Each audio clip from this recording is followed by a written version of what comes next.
A ciência e seus objetivos. Uma aula com o professor Dr. Elvis Sidney Bess. Visite o site na tela.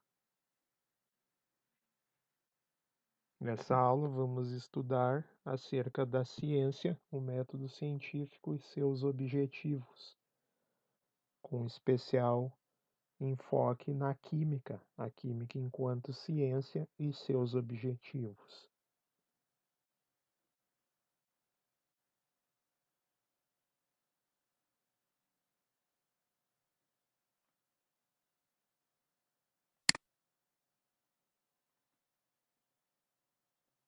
O método científico. No método científico, devemos definir um objetivo, ou seja, nós temos que definir qual questão queremos responder. Por exemplo, um tipo de questão científica seria: em qual temperatura a água entra em ebulição? Outra questão científica relacionada a esta: o etanol. O etanol também entra em ebulição. A temperatura de ebulição do etanol é a mesma da água? Para responder esse tipo de questão, é necessário fazer uma coleta de dados experimentais, de observações experimentais, que possam ajudar a responder esta questão científica formulada. Questões científicas são aquelas que podem ser respondidas dentro dos métodos aplicados da ciência, ou seja, através da realização de experimentos. No método científico, os dados a serem coletados podem ser de dois tipos: dados qualitativos e dados quantitativos.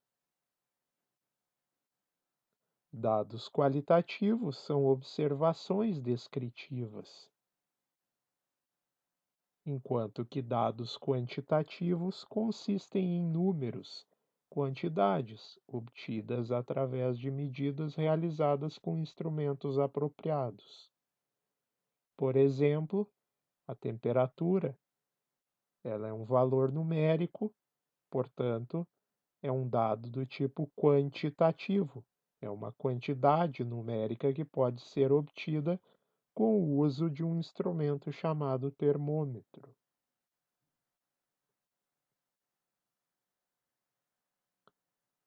Também podemos fazer experimentos com observações qualitativas.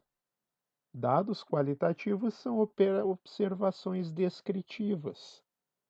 Números não estão envolvidos diretamente. Exemplos de dados qualitativos são a cor, a aparência, afirmações como grande ou pequeno, ou seja, adjetivos do objeto ao qual se está observando num experimento. Afirmar que algo está quente ou frio sem especificar a temperatura que o corpo se encontra é mais um exemplo de observação do tipo qualitativa. Não temos magnitude envolvida nessa questão. Identificar algo pelo cheiro também pode ser um tipo de observação qualitativa.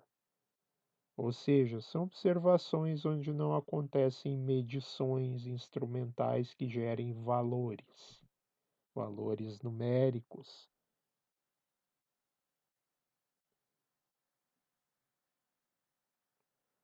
Já nas observações quantitativas, uma quantidade ou atributo que é mensurável é especificado. Números com unidades são expressos a partir de medições. As dimensões são dadas em massa, tempo, distância, volume, densidade, cor especificada como um comprimento de onda, etc. Ora, a cor A cor, quando é apenas dita, por exemplo, o objeto aparenta uma cor azul, uma cor amarela, uma cor verde, isso é um dado qualitativo. Agora, se eu especifico através do valor do comprimento de onda da luz que corresponde àquela determinada cor, eu faço leituras dessa emissão ou absorção de uma cor específica através de um determinado comprimento de onda especificado por um número, por exemplo, 630 nanômetros. Eu estou trabalhando com a cor agora na, como uma medida quantitativa e não apenas como um dado de observação qualitativa.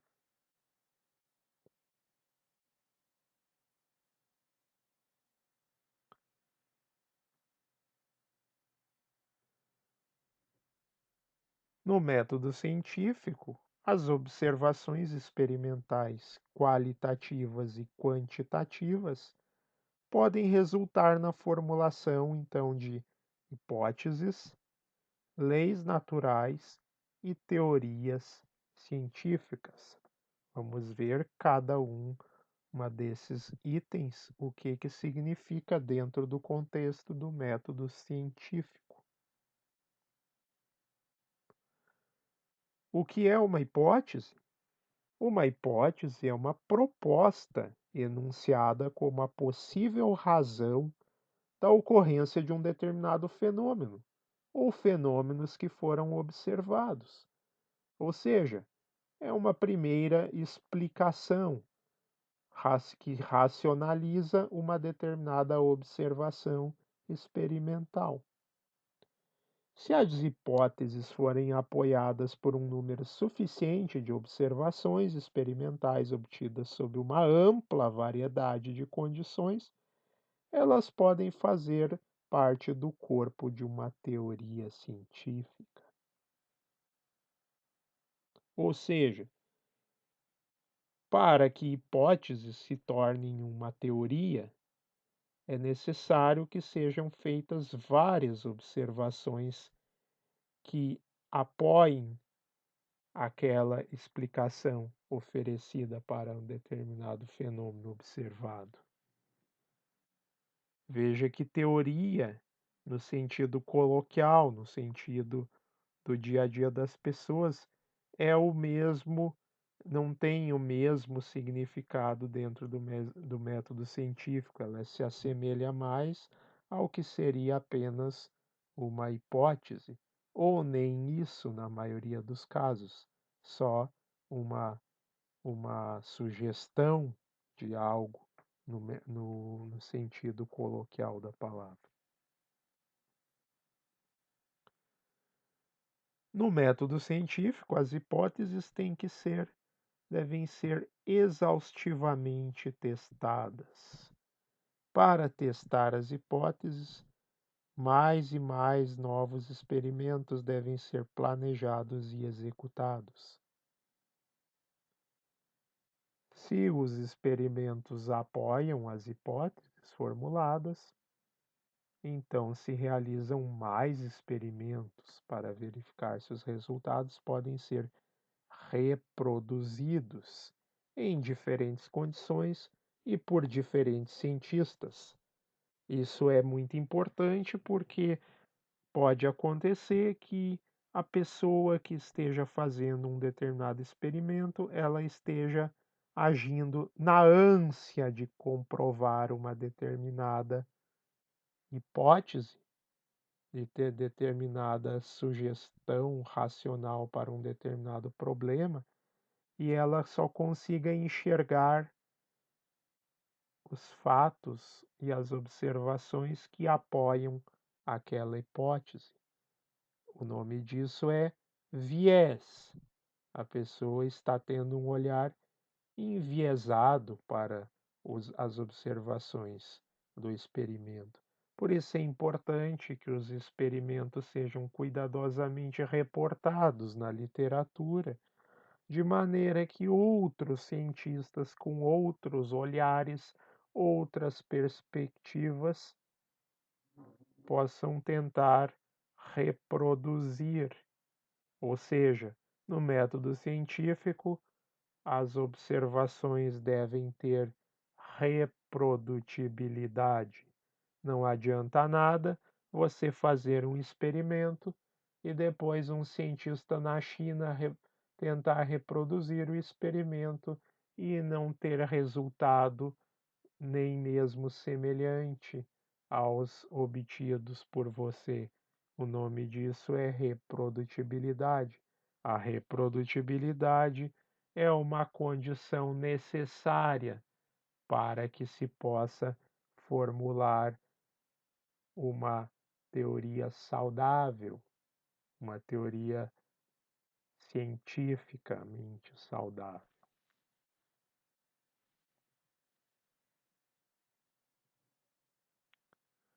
No método científico, então, após a realização de muitos experimentos em diversas condições diferentes e sob a supervisão de diversas pessoas, padrões podem surgir.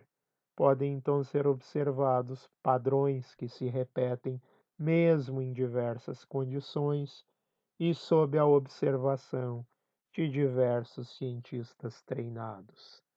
Quando esses padrões são então observados, são reconhecidos, passam por o processo de amplo reconhecimento de padrões.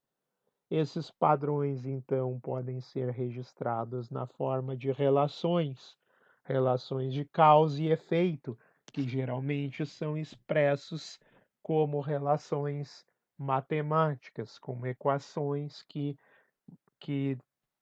colocam em relação de correspondência, as condições sob controle no determinado experimento e os fenômenos que ocorrem sob aquelas determinadas condições.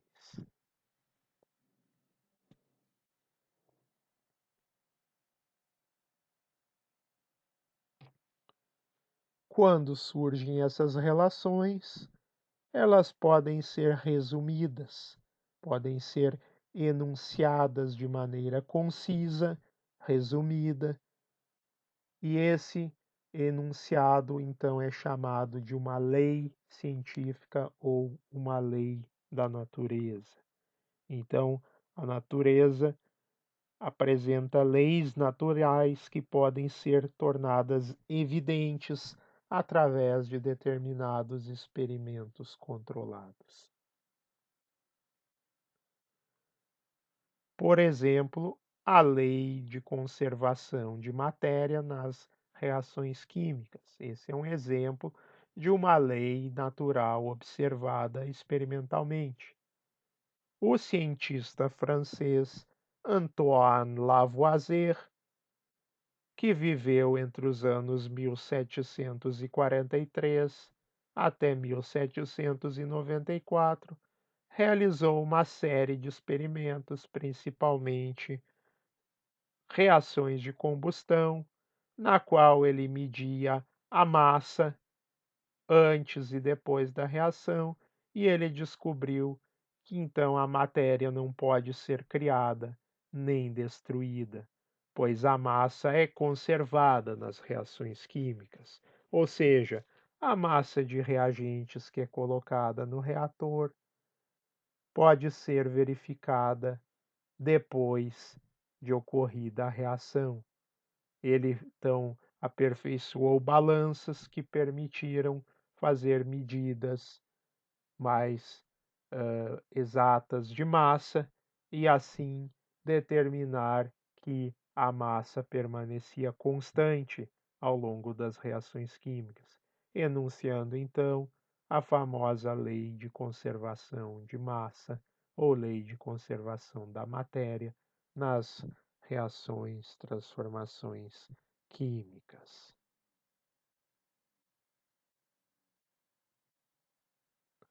Um outro exemplo de lei é a lei de Charlet, Em 1787, o cientista francês Jacques Charlet, que viveu de 1746 a 1823, realizou experimentos que demonstravam que o volume de uma certa quantidade de gás, quando submetida a uma pressão constante, é proporcional à temperatura.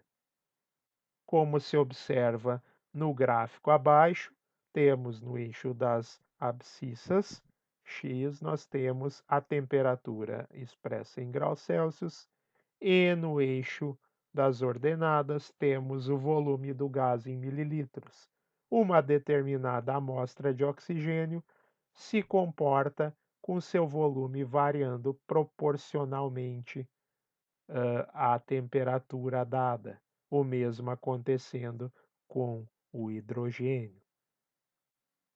As duas relações são dadas por retas, retas que interceptam o eixo x na temperatura prevista de menos 273,15 graus Celsius, o que é considerado o zero para a escala absoluta de temperaturas.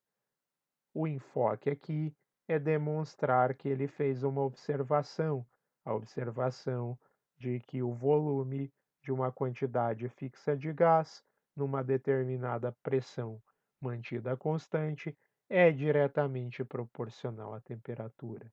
Fato este que ele enunciou na forma de uma relação matemática entre volume e temperatura, a lei de Charlet.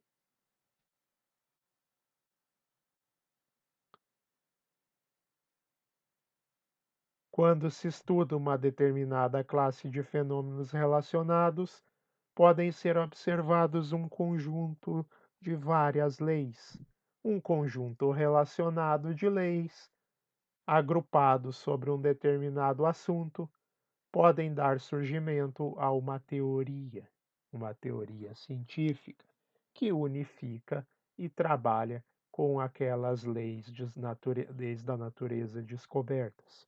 Por exemplo, as leis de Newton, as três leis de Newton, primeira, segunda e terceira leis de Newton, que descrevem o movimento dos corpos, juntamente com as leis de conservação da energia e do momento, formam uma grande teoria que chamamos de mecânica clássica. A mecânica clássica, a mecânica newtoniana, é um grande corpo teórico que serve para descrever o movimento dos objetos macroscópicos em velocidades relativamente pequenas, ou seja, longe da velocidade da luz, em distâncias moderadas, nem distâncias astronômicas e nem distâncias de nível atômico e molecular, nem pequenas distâncias, para as quais outras teorias se aplicam.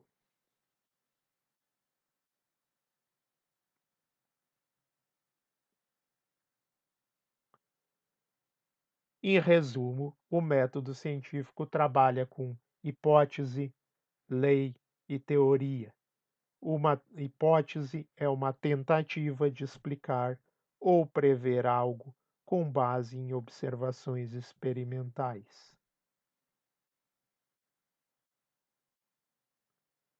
Já uma lei é uma afirmação, seja ela verbal ou matemática escrita de forma concisa, que reporta, que transmite a ideia de um comportamento ou uma relação que parece sempre ser a mesma sob as mesmas condições determinadas, ou seja, padrões que se repetem na natureza, são enunciados na forma de leis onde são expressas as relações das grandezas que estão relacionadas através dessa lei. O que é uma teoria? Uma teoria, por sua vez, então, é um princípio unificado que, bem testado, explica um conjunto de fatos, bem como as leis baseadas nela.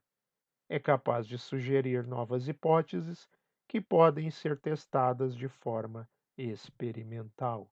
Então, as teorias devem ser constantemente testadas. Elas passam novamente pelo ciclo de hipótese, lei, teoria, hipótese, lei e teoria. Mais leis podem ser incorporadas numa teoria, mais hipóteses, mais explicações, mais previsões, que então são testadas e são incorporadas ou rejeitadas para compor o corpo de uma determinada teoria.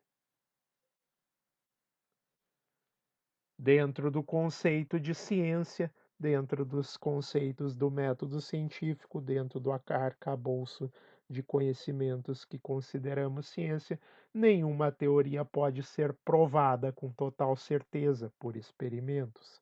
Não interessa o número de experimentos realizados que até então a comprovem.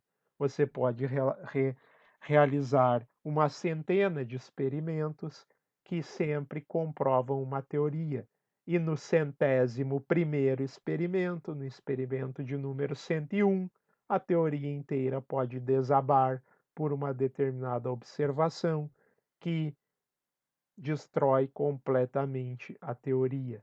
Portanto, sempre haverá a possibilidade que um único experimento seja realizado e que os resultados derrubem toda uma teoria. Portanto, não existe o conceito tão amplamente propagado nos dias atuais de verdades científicas. Verdades científicas são apenas verdades enquanto podem ser comprovadas. Na medida que surgem experimentos que derrubem essas supostas verdades, elas deixam de ser verdades. Verdades científicas só existem até que ocorra um experimento que as prove contrário. Teorias, então, podem ser substituídas por teorias melhores, mais gerais, mais amplas. Por exemplo, é o que acontece na transição da mecânica clássica newtoniana para a teoria da relatividade especial de Einstein e para a teoria da relatividade geral.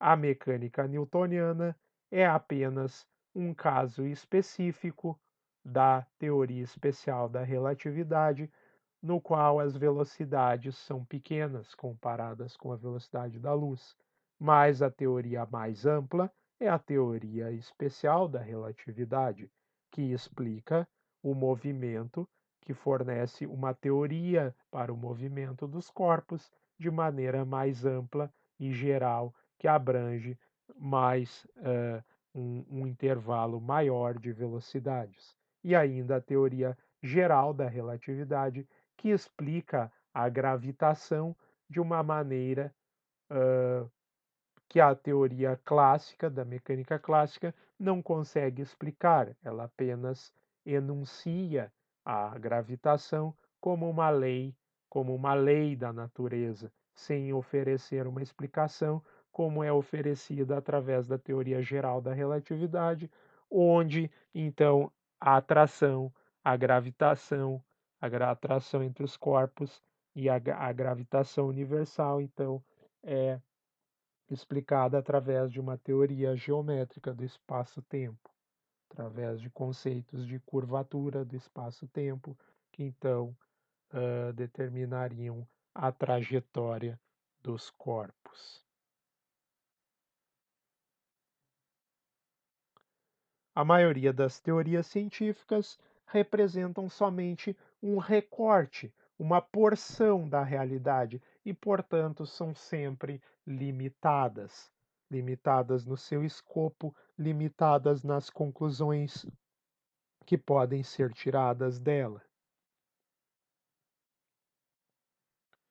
Portanto, é nossa obrigação, como praticantes da ciência, sempre conhecer o domínio e os limites de aplicabilidade de uma teoria. Por exemplo, A teoria dos gases ideais. Os gases ideais seguem a equação descrita por PV igual a nRT, ou seja, pressão vezes volume é igual ao número de mols vezes constante dos gases vezes a temperatura. Essa teoria para os gases, a chamada de gases e teoria dos gases ideais, só é válida, só é aplicável em baixas pressões e altas temperaturas, condições nas quais podem ser desprezadas as interações entre as partículas, sejam elas átomos ou moléculas, que constituem o gás. Podem ser desprezadas as interações atrativas, repulsivas, portanto, pode ser desprezado o volume que as partículas ocupam dentro do recipiente e as forças de atração ou repulsão que podem surgir entre essas partículas. Essas condições, então, só estão presentes no caso de baixas pressões e elevadas temperaturas. Portanto, é proibitivo, se a pessoa não conhece o domínio dessa equação, ela acabará aplicando essa equação, por exemplo, em condições nas quais a equação não se aplica. Por exemplo, água no estado vapor. A água no estado vapor, numa temperatura não muito elevada e em condições de pressões não rarefeitas, não baixas, essa água seguirá um comportamento que se distancia muito da equação PV igual a nRT. É um erro muito recorrente as pessoas aplicarem determinadas equações e aplicarem determinadas teorias para fornecer explicações, especulações e extrapolações de assuntos diversos que não guardam qualquer relação com a teoria da qual elas estão falando. Implicações filosóficas fora do escopo de aplicação de uma teoria são bastante perigosas, destrutivas e destituídas de sentido. Portanto, jamais façam extrapolações sem conhecer o real domínio de aplicabilidade de qualquer teoria ou qualquer outro conhecimento, seja ele físico, seja ele químico, biológico, que você estiver trabalhando e lidando. Jamais façam especulações e extrapolações a partir de conhecimentos científicos. Não aplique isto em outros aspectos da vida. Você estará fazendo um desserviço à ciência e passando vergonha perante aqueles que sabem realmente daquilo que você está falando.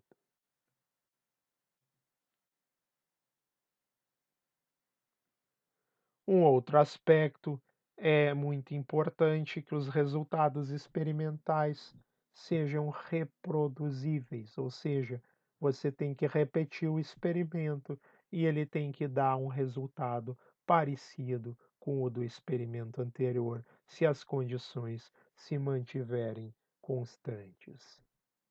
Além disso, esses resultados devem ser relatados na literatura científica com detalhes suficientes para que possam ser usados ou reproduzidos por outros. Ou seja, outros cientistas em várias outras partes do mundo devem ser capazes de ler a sua reportagem do seu experimento e repetir o experimento com todos os seus detalhes. As conclusões dentro do método científico devem sempre seguir preceitos razoáveis e imparciais.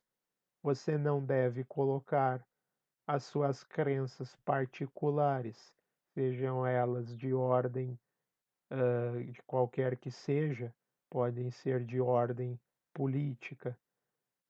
Você impõe essas essas conclusões sobre os experimentos na medida que você tenta enxergar uma determinada confirmação. Isso acaba minando todo o processo do método científico.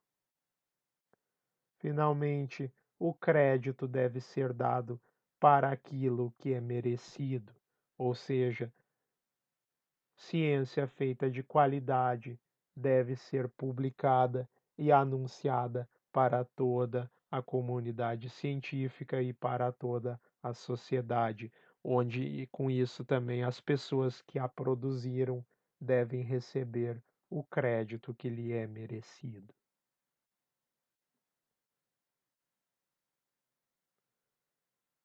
A gente pratica ciência com tendo como objetivo as seguintes metas, que é explicar os fenômenos da natureza, entender a natureza, prever, prever os fenômenos e controlar esses fenômenos. Não adianta nada se você tem uma teoria científica, dita teoria científica, que até explica um determinado fenômeno, mas não permite prever o que vai acontecer dadas determinadas condições aconteçam, você não consegue prever qual é o resultado. Se você tem uma teoria dessas, você tem uma teoria muito fraca, tão fraca que não deve ser nem chamada de teoria.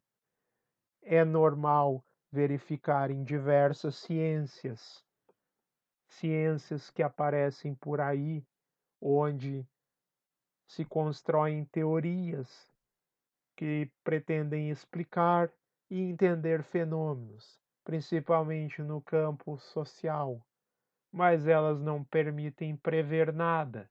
Não se sabe o que acontecerá no futuro, dadas determinadas condições, muito menos controlar essas condições.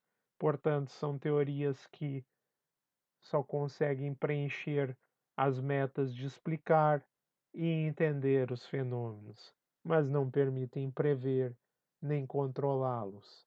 Portanto, são teorias muito fracas e, portanto, não deve ser chamada nem de ciência. Muita coisa por aí que leva o nome de ciência não é ciência coisa nenhuma. Vamos para a química. A química e o método científico. A química sim é uma ciência, pois a química é uma ciência que explora tanto os dados quantitativos quanto os dados qualitativos das observações experimentais. A química é uma ciência experimental. A química é uma ciência baseada em medidas experimentais, em cálculos científicos, em simulações computacionais e em deduções teóricas. Portanto, a química pode também ser praticada como uma ciência axiomática e dedutiva.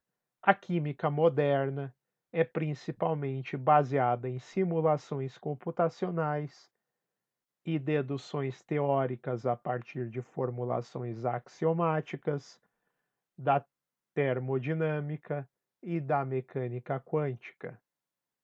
A química, nos países subdesenvolvidos, permanece inerentemente ainda baseada em medidas experimentais, na medida que a qualificação dos cientistas que as praticam não fornece a base suficiente para que pratiquem uma química mais refinada, baseada em deduções teóricas, formulações axiomáticas e simulações computacionais.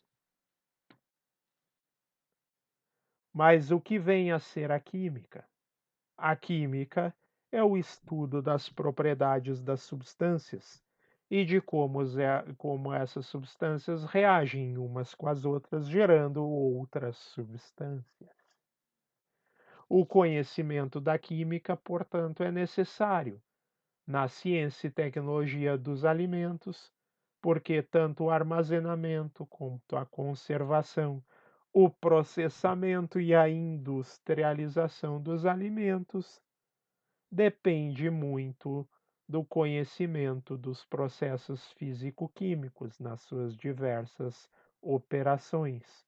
Por exemplo, destilações, filtrações, separações de toda a natureza, extrações de óleos, produção de laticínios, sorvetes, cremes, natas, gorduras, óleos, carnes e os mais diversos alimentos envolvem o processos de natureza química, física e físico-química. Por isso que se estuda físico-química nos cursos de ciência e tecnologia de alimentos. O que vem a ser a físico-química? A físico-química, por sua vez, então, é um ramo da química.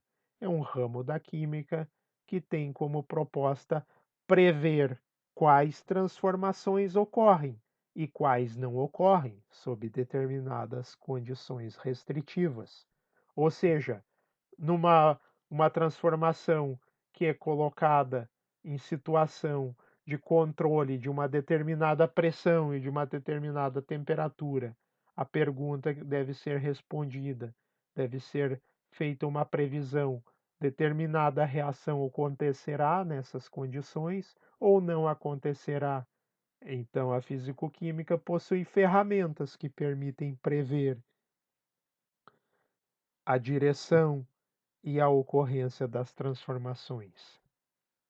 A fisicoquímica também tem como proposta prever quanto de energia é consumida ou liberada na ocorrência de uma certa transformação.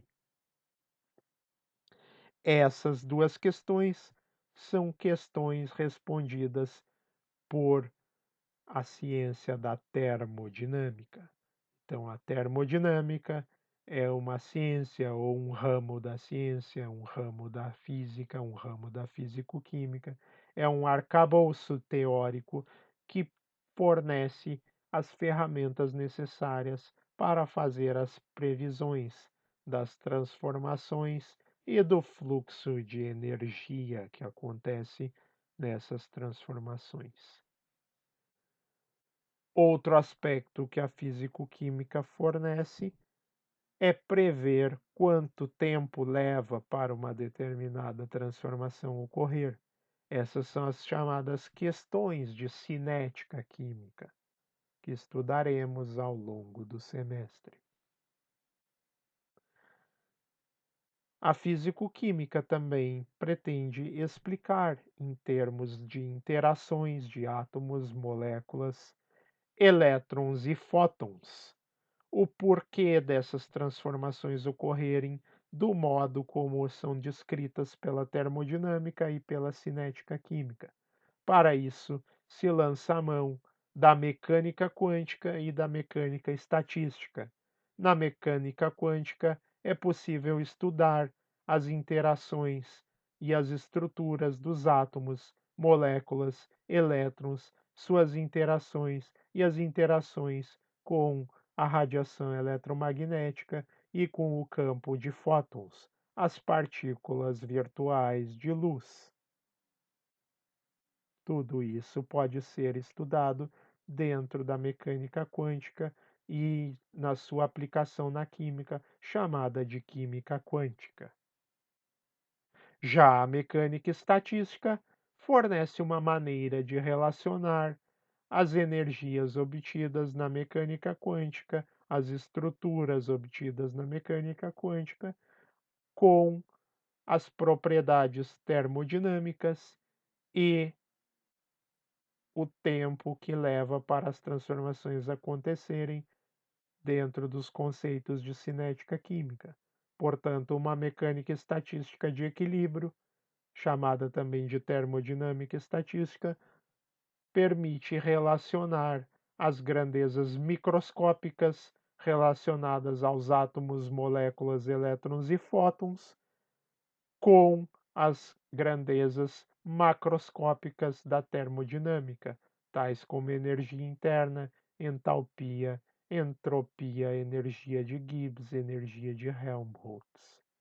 Já a mecânica estatística de não equilíbrio permite relacionar estas mesmas grandezas com grandezas não estacionárias, com grandezas transientes, ou seja, com fluxos, com propriedades de transporte, com reações químicas, com tempo de reação química, com fenômenos de transporte, como fluxo de fluidos, fluxo de calor, propagação de ondas, propagação de matéria, difusão, entre outros fenômenos.